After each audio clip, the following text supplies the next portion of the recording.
Fix manufacturing overhead घटाएको छ नि त। फिक्स म्यानुफ्याक्चरिङ ओभरहेड पहिले लेखेको छ, प्रोडक्ट कस्टमा हाले अहिले ओभर अन्डर गरेको छ। यो भनेपछि एभरेसन कस्टिङ इन्कम स्टेटमेन्ट भन्ने थाहा पाइयो।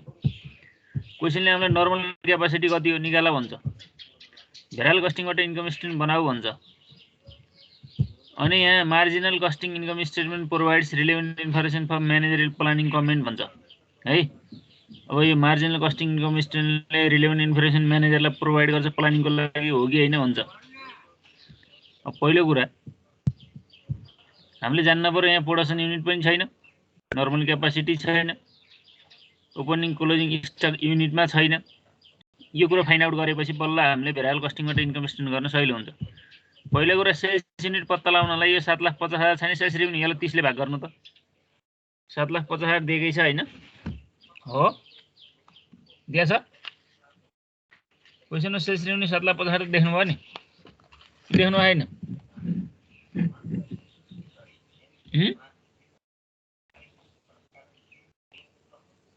देख्न सक्यो छैन?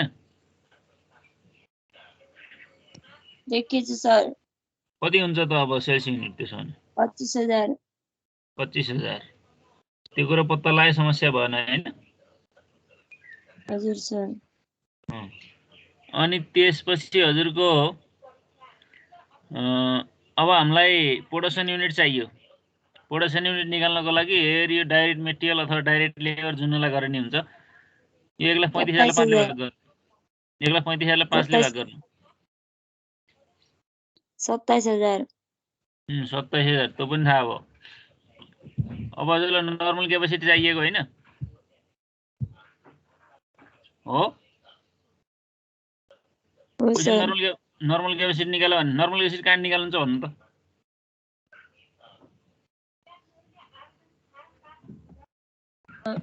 SFR is equal to fixed manufacturing overhead divided by normal capacity गरेपछि आउँछ।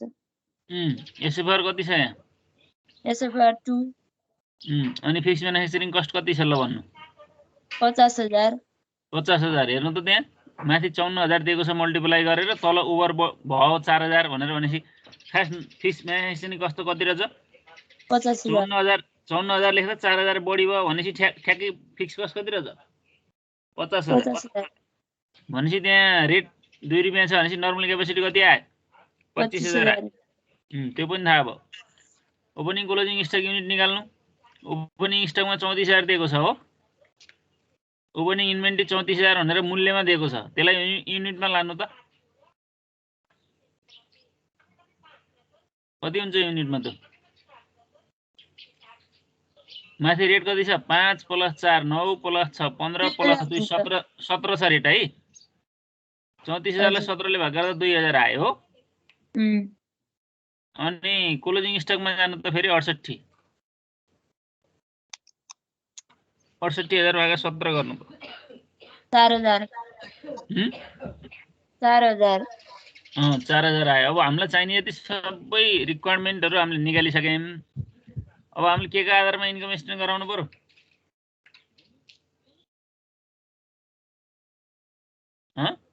इन्कम स्टेटमेन्ट भेरिएबल कस्टिङ गर्न सक्नुहुन्छ अब? सक्नु कि सक्नुहुन्न?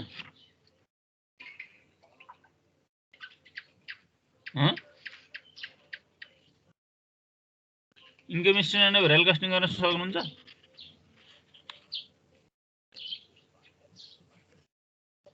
भन्नु त।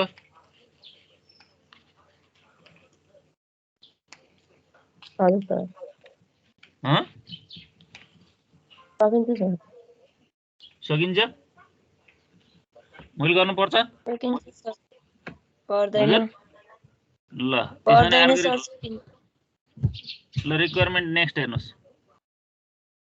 अब income statement under variable costing भनेको मार्जिनल कस्टिङ हो।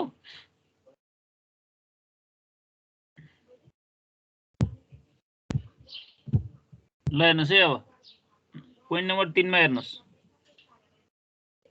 Marginal costing income statement provides relevant information for managerial planning comment. के हो यसको बारेमा भन्नु त मलाई?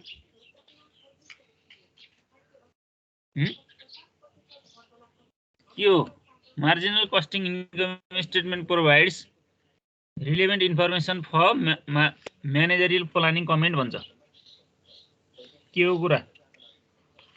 त्यस्तो हो कि होइन, कसरी प्रोभाइड गर्छ भन्नु त?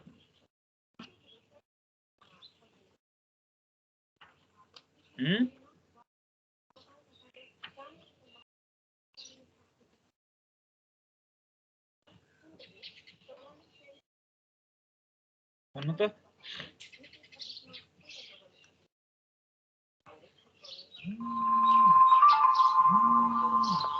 प्रोभाइड गर्छ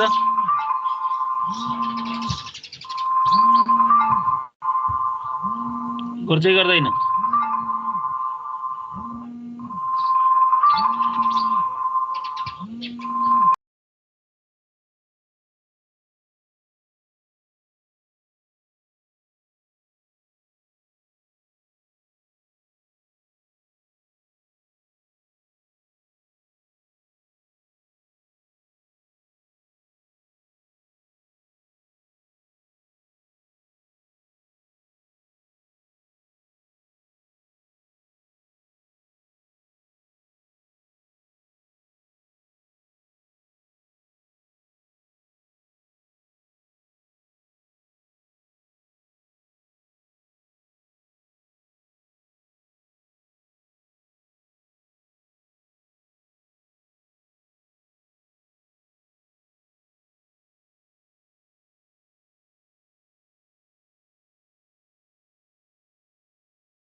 के हो भन्नु त? हेलो,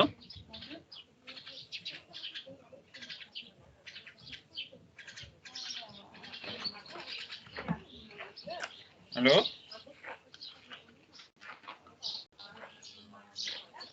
हेलो, हेलो, कहाँ हराउनु भयो?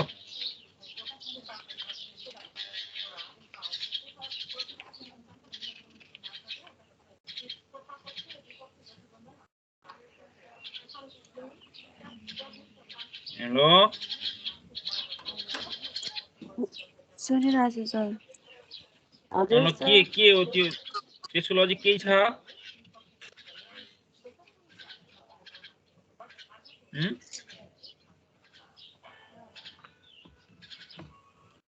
ल भन्नु।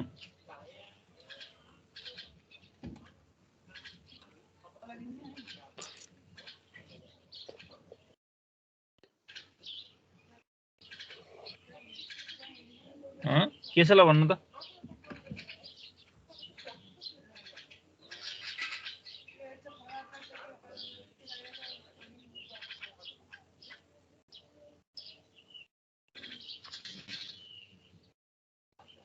के लेख्नु पर्ला यसमा? यसले क्वेसन मागेको के हो?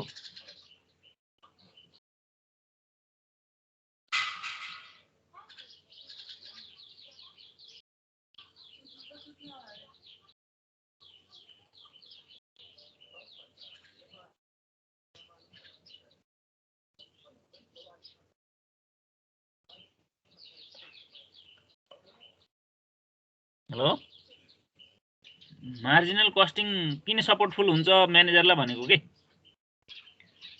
ल कुरो बुझ्नुहोस् है राम्रोसँग ध्यान दिनुहोस् अब फेरि अरू यहाँ यसपछि आउने क्वेसनमा पनि यही कुरा दोहोरिन सक्छन् है अब हामीले यहाँ एकपटक राम्रोसँग कुरो बुझेपछि फेरि अर्को क्वेसनमा आउँदाखेरि नि त्यही कुरालाई फेरि छलफल गर्न नपर्ने गरी बुझ्नु पर्छ जस्तै यही कुरा अर्को नेक्स्ट क्वेसनमा पनि त सोध्न सक्छ marginal costing income statement provides relevant information for managerial planning comment भनेको नि म्यानेजरियल प्लानिङमा यो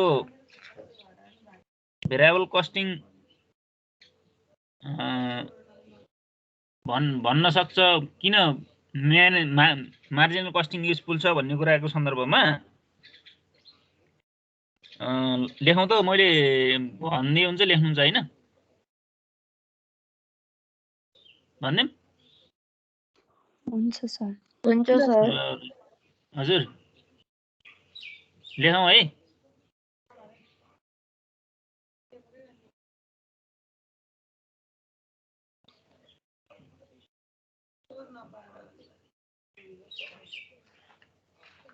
हेलो हेलो ल लेख्नु write down variable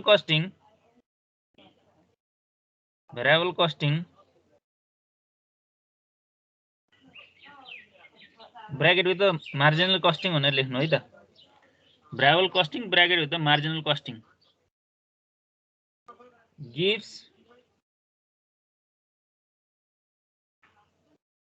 gives right solution for business planning gives right solution for business planning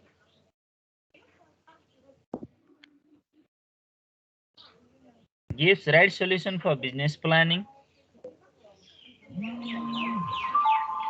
cost volume profit analysis cost volume profit analysis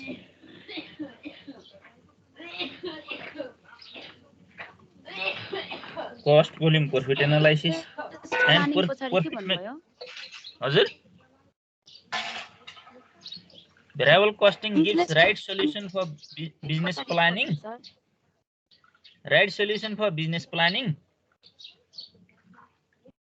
cost volume profit analysis and profit maximization decision फेरि एकपटक है variable costing gives right solution for business planning cost volume profit analysis and profit maximization decision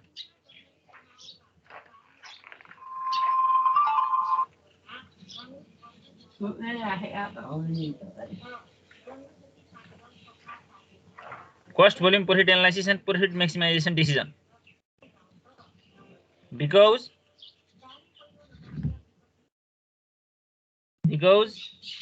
marginal costing focuses on the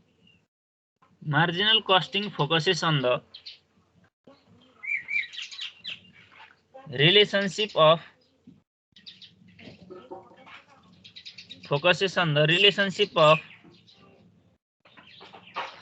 cost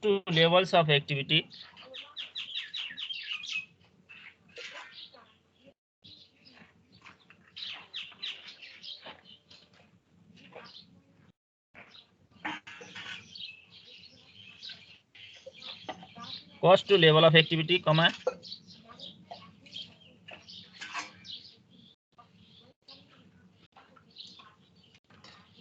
managers can more easily predict the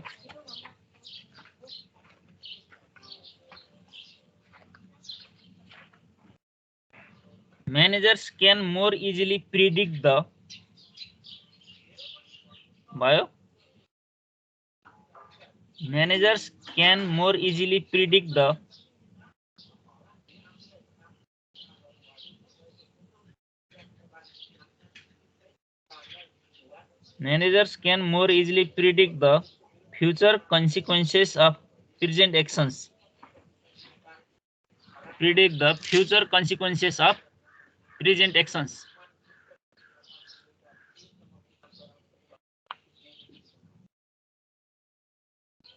future consequences of present actions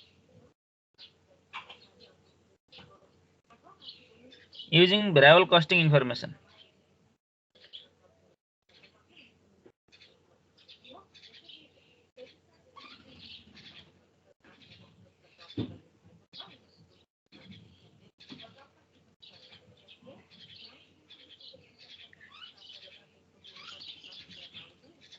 Future consequences of present actions using variable costing information.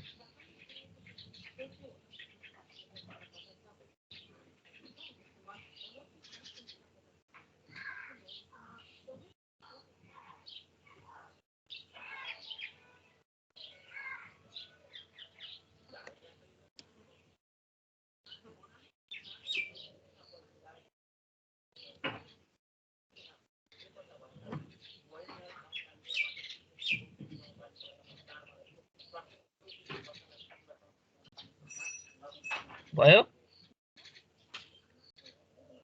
Hello हजुर sir अरु थपौं? अलि लामो बनाउने भए अरु थप नि लेख्न सकिन्छ, नभए अब त्यति भएपछि हामी किन प्रिफर गर्छन्, यसले डिसिजन फोरकास्टिङको लागि सपोर्ट गर्छ, यसले कन्सिक्वेन्सेसहरुको रिलेसनशिप हेर्छ, सीवीपी एनालाइसिस गर्न सपोर्ट गर्छ, त्यो भएको हुनाले म्यानेजरले चाहिँ मार्जिनल कस्टिङलाई प्रिफर गर्छन् भनेको हो के। मार्जिनल कस्टिङ डिसिजन मेकिङमा सपोर्टिभ हुन्छ एभल्युसन कस्टिङ भन्दा। यसले फिक्स म्यानुफ्याक्चरिङ कस्टहरुलाई पिरियड कस्टमा राख्छ। Only variable manufacturing cost are included under product cost which helps to develop relationship among different variable, which helps to making decision planning। त्यो भएको हुनाले म्यानेजरले चाहिँ मार्जिनल कस्टिङलाई सपोर्टफुल हुन्छ, यो इफेक्टिभ छ भनेर भन्ने। अब यो क्वेशनमा अरु केही छ हामीसँग समस्या छ कि छैन? छैन सर। नेक्स्टमा जाम। क्वेशन नम्बर 9 मा जाम। हुन्छ सर। ल हेर्नुस् यहाँ 9 नम्बर क्वेशनले के भन्छ। Om Sairam factory produces a special product Sonpuri following a data pertaining to a year of operations of the factory भन्छ। यहाँ सोनपरी प्रोडक्ट उत्पादन गर्ने केही डेटाहरु दिएको छ। यो डेटामा के छ भन्ने कुरा हेर्नु पर्यो हामीले। Unit produce 75000, unit sold 50000, direct material 90000, direct labour 30000, variable manufacturing overhead 75000, variable selling 50000 भनेर दिएको छ डाटाहरु। Depreciation, supervisor salary, factory rent, other factory overhead, interest दिएको छ, स्यालेरी अफ अफिस स्टाफ दिएको छ, other office overhead, selling price per unit भनेर दिएको छ। भेरिएबल कस्टिङबाट इन्कम स्टेटमेन्ट बनाऊ भन्छ पहिला है। केबाट इन्कम स्टेटमेन्ट बनाऊ भनौ? भेरिएबल कस्टिङबाट। अनि त्यसपछि रिकन्साइल स्टेटमेन्ट अन्डर एब्सन कस्टिङबाट रिकन्साइल गर भन। अनि त्यसपछि अर्को के भन्छ नेक्स्टमा, absorption costing information is essential for external reporting, do you agree अरे? एब्सन कस्टिङ एक्सटर्नल रिपोर्टिङको लागि युजफुल हुन्छ, हजुर एग्री हुनुहुन्छ कि हुनुहुन्न भन्छ। त्यो कुरा त हामी एब्सन कस्टिङको कन्सेप्ट थाहा पाएपछि हामी एग्री छौं कि छैनौं भन्ने कुरा हामीले त्यसको कन्सेप्ट पढिसकेका छौं हैन।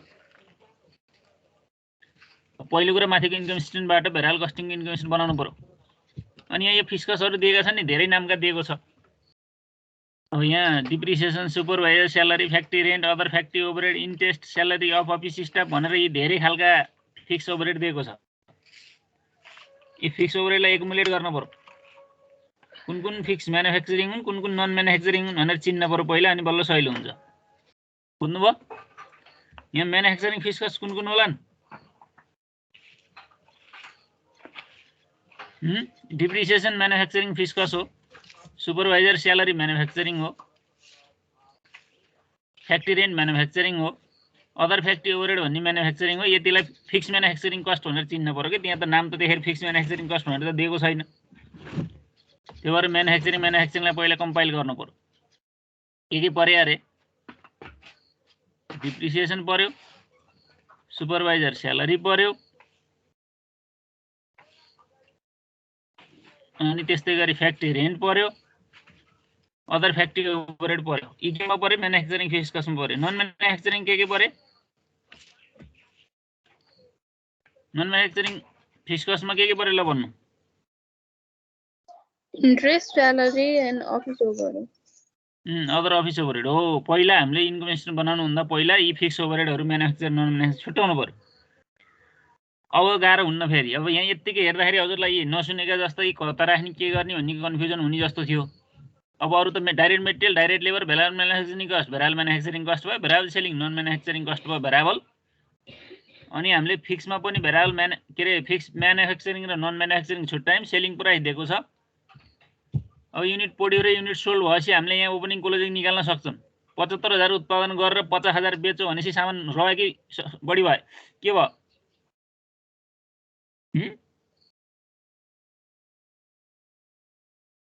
के भयो भन्नु त?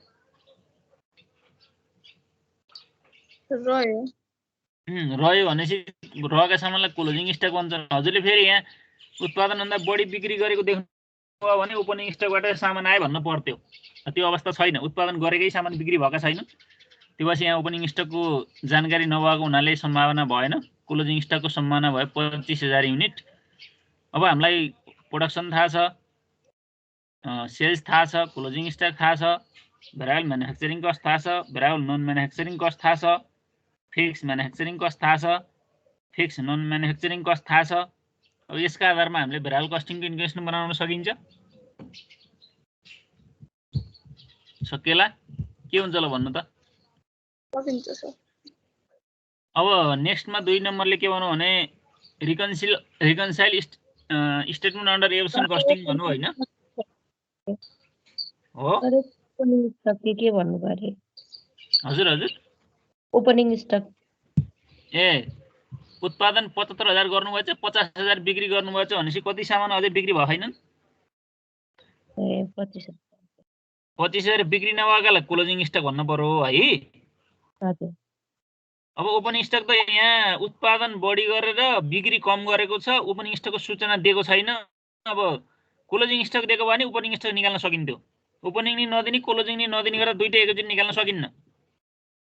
दुईटै हाइड हुँदाखेरि हामीले फाइन्ड आउट गर्न सक्दैनन्। त्यो भएर हामीलाई क्वेसनको लजिक अनुसार के छ त भन्दा उत्पादनभन्दा बिक्री कम भएको हुनाले यहाँ क्लोजिङ स्टक छ भन्ने कुरा बुझ्यौँ। ओपनिङलाई 0 मान्ने, प्रोडक्सनबाट सेल्स घटाएर बाँकी रहेकोलाई क्लोजिङ मान्ने है। बुझ्नुभयो?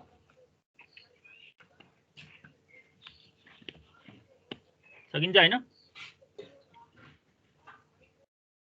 हो। ओपनिङ स्टक 0 राख्ने सर। 0 राख्नु पर्यो नि त नि। अब यहाँ ओपनिङ स्टकको सूचना छैन, उत्पादनभन्दा बिक्री कम छ। हजुर। त्यसलाई 0 राख्नु पर्यो। अब हाम्रो अर्को कन्सर्न केमा छ? यसमा के सोधेखा यसले? अब इन्कम स्टेटमेन्ट भेरिएबल कस्टिङबाट गर्न सक्नुहुन्छ होइन? सकिन्छ सकिन्न? सकिएला?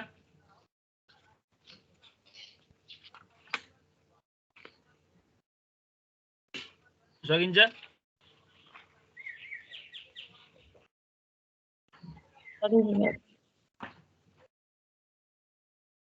अनि दोस्रोमा रिकन्सिलिएसन स्टेटमेन्ट भन्नु होइन? हजुरले भर्खरै कुनबाट इन्कम स्टेटमेन्ट बनाउनु भयो?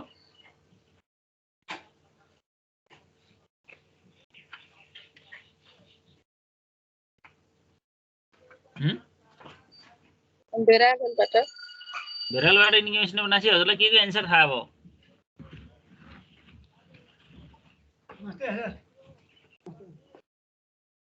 के एन्सर थाहा भयो हजुरलाई? भेरालको एन्सर थाहा भयो हो कि होइन?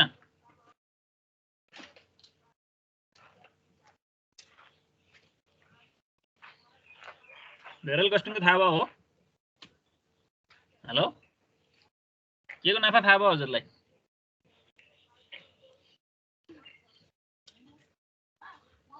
के को नाफा थाहा भयो अहिले? भेरिएबल कस्टिङ को अब के को नाफा चाहिए हामीलाई? एब्जर्प्सनको एब्जर्प्सनको निकाल्नलाई हामीले एब्जर्प्सनको इन्कम स्टेटमेन्ट बनाउन पनि सकिन्छ, अदरवाइज हामी रिकन्साइल गरेर जान पनि सकिन्छ हैन?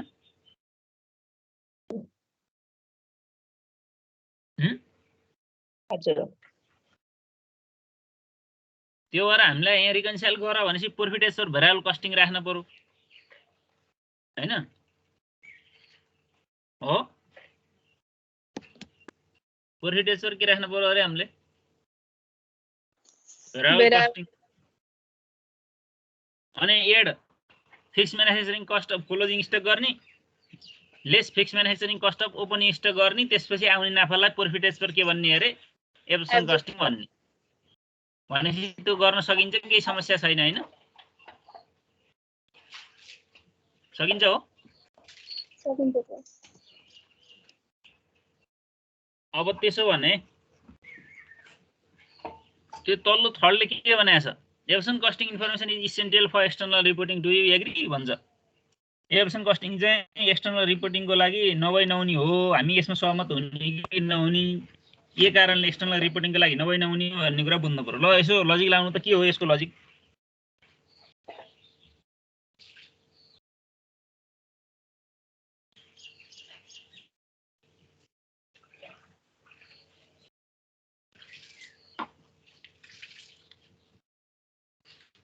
के होला भन्नु त यसको लजिक?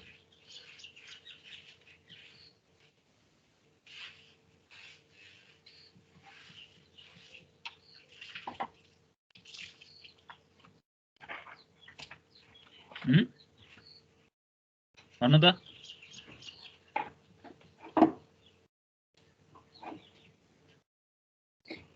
के हो यसको लजिक?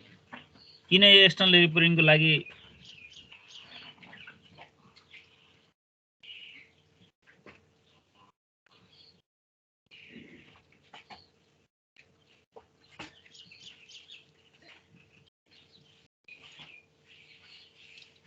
भन्नु त? के होला?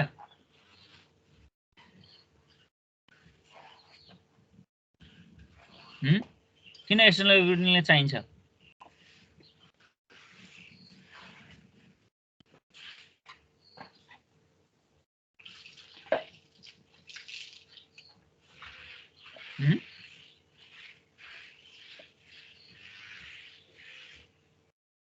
किन चाहियो यसलाई?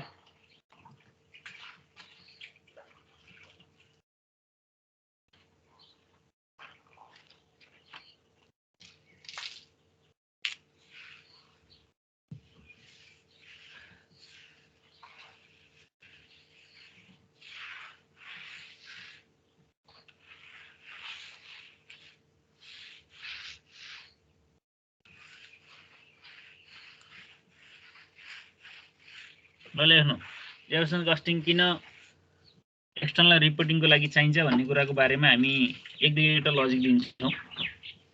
यो generally accepted accounting principle GAAP भन्ने हामी सुनेका छौँ। अनि ट्याक्स लजहरूले यो एब्जर्प्सन कस्टिङ सिस्टमलाई ट्याक्स पर्पजको लागि क्यालकुलेसन गर्नको लागि मान्यता दिएका छन्। त्यो भएर हामी एब्जर्प्सन कस्टिङलाई एक्सटर्नल रिपोर्टिङ पर्पज हो, यो ट्याक्स प्रिभेन्सनको लागि हो, generally accepted accounting principle follow गर्नुपर्छ भनेर हामी भन्छौँ है। अब लेख्नु त, absorption costing method, absorption costing method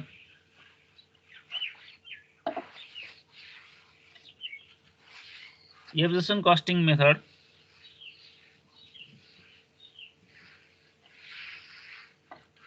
absorption costing method is most commonly used for absorption costing method is most commonly used for external reporting purpose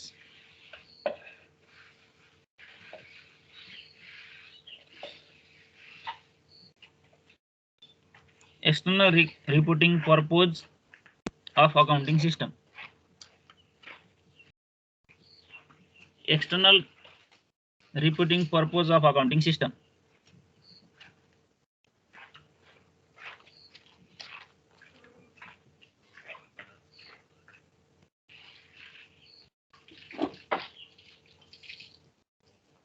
Full stop.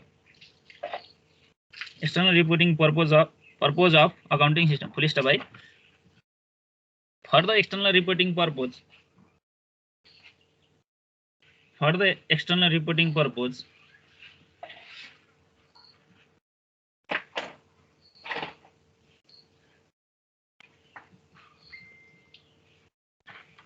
For the external reporting purpose.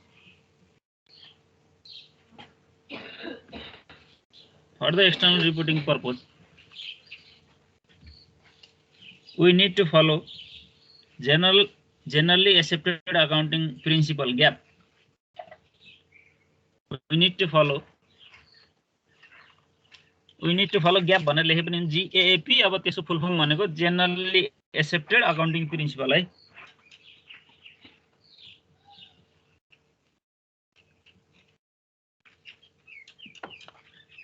GAAP. We need to follow generally accepted accounting principle GAAP.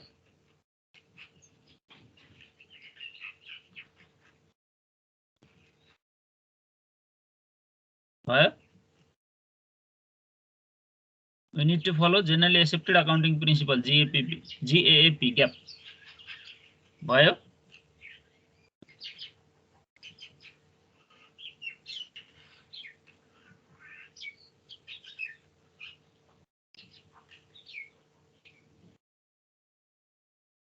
Hello भयो. हजुर sir. त्यसमा भयो हैन. As well as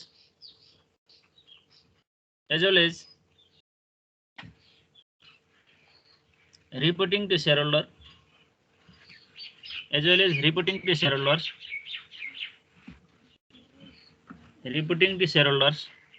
comma tax administration,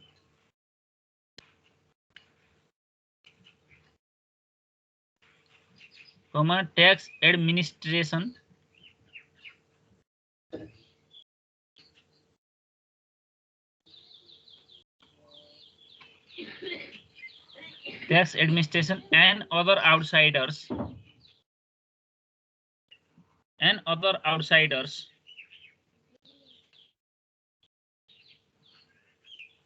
must follow GAAP. Tax Other administration pachadi and other outsiders must follow GAAP. Must follow GAAP.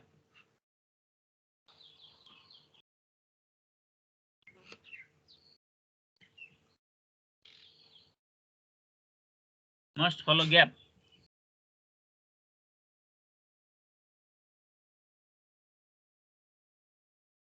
Full stop.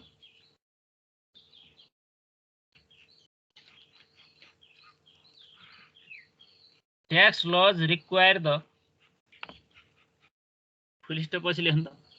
Tax laws require the use of absorption costing.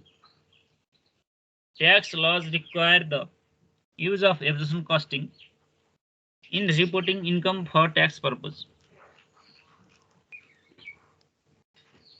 Tax laws require the use of absorption costing in reporting income for tax purpose. In reporting income for tax purpose. भनेपछि त हामीलाई external रिपोर्टिङको लागि एब्सर्प्सन costing चाहिँदो रहेछ.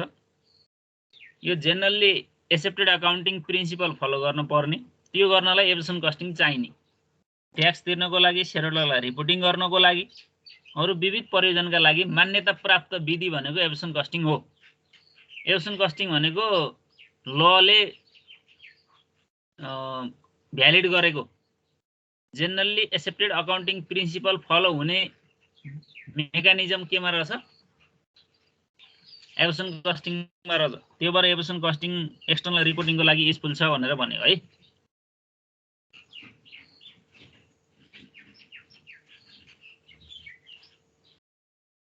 अब यसमा कन्क्लुजनमा for the above mention reason absorption costing information is essential for external reporting भनेर भनिदिए पनि भयो है। For the above mention reason absorption costing system is essential for external reporting purpose भनेर लेखिदिए पनि भयो है कन्क्लुजनमा। भनेपछि एब्सन कस्टिङ किन चाहिँदो रहेछ एक्सटर्नल रिपोर्टिङको लागि भन्ने कुरा बुझ्यौँ होइन हामीले। कर्पोरेसनका लागि सेयरहोल्डरलाई देखाउनको लागि है। Generally accepted accounting principle follow गर्नको लागि मान्यता प्राप्त विधि भनेको एब्सन कस्टिङ रहेछ। किन भन्दा त्यो एब्सन कस्टिङबाट आउने रेट चाहिँ स्टकमा इन्क्लुड हुन्छ। खास रिजन त्यही हो। त्यो प्रयोजनका लागि चाहिँ एब्सन कस्टिङ सिस्टम फलो गरिँदो रहेछ। अब यसमा केही छ हामीलाई कन्फ्युजन? यो एसएफओआर निकाल्ने कसरी हो त नि? केमा यो 2 नम्बरको के अरे उ गराउनलाई केमा अरे 2 नम्बरको रिकन्साइल गर्नलाई चाहिँ हामीलाई फिक्स म्यानुफेक्चरिङ ओपनिङ स्टक र सेकेन्ड के अरे क्लोजिङ निकाल्नु पर्छ नि। त्यति बेला त हामीलाई त एसएफओआर चाहियो नि। त्यो निकाल्नु कसरी त? ए सजिलो छ नि। क्वेसनले नर्मल क्यापेसिटी नदिएको बेलामा हजुर प्रोडक्सन युनिट बराबर नर्मल क्यापेसिटी हुन्छ के त्यहाँ ओभर नि हुन्न अन्डर नि हुन्न। त्यही प्रोडक्सन युनिटले भाग गरेर रेट निकाल्ने क्या फिक्स म्यानुफेक्चरिङ कस्टलाई। ए हजुर सर। फिक्स म्यानुफेक्चरिङ कस्ट भनेर त छुट्याइयो नि हामीले। छुट्याइयो कि छुट्याइएन? छुट्याइयो सर। नर्मल क्यापेसिटी नभएको भएर सोधेको सर। भयो। ए अब केही छ यसमा?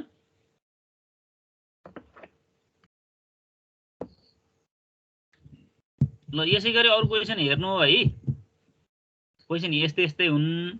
अब 10 को पनि हेर्नु।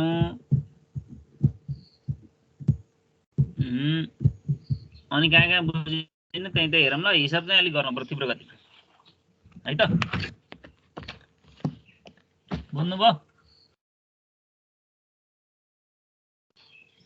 बुझ्नु कि बुझ्नु भएन?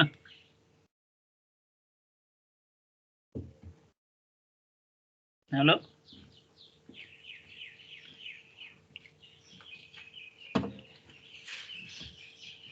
लाजले 2 सोच गरौँ है।